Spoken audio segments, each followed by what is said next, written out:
Hey, it's Neill, the Prove It guy, and we're still focusing on comfort zone for this month.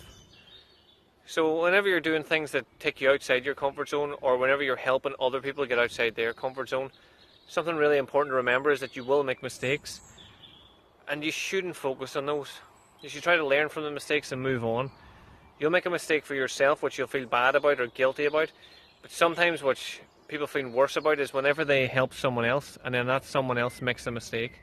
So whenever they try to start a new business or start a new eating regime or start a new gym plan, whenever they make a mistake or they hold themselves back, that's not your fault. You did what you could to help them where they wanted help. So then if they start to make a mistake or slip, it's up to you to help remind them how they started and help them remember where they wanted to be. But if they make a mistake and they give up, some people will blame you, some people will just take responsibility for themselves. But it's up to you to remember how much effort you put in and what you did for them, so that it's not your fault that they made the mistake or that they slipped. It's the same as if someone quits smoking.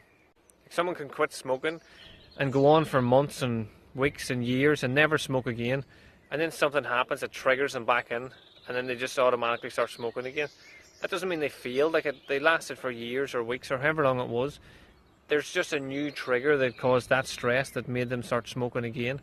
So that's a new thing to work on and a new way to grow for themselves. They can learn why they did that, what happened that brought them back to doing the habit that they were finished with and that they didn't need, and then their stress in their life remade them do it.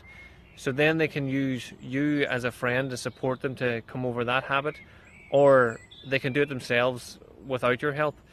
But just remember that it's not your fault and it's not down to you to fix everything. It's down to you to help them as best you can. But ultimately they have to do it for themselves. You can't feel the pressure that you have to be the one that keeps them in line. If you like this video, please share it with anyone else you think it would help.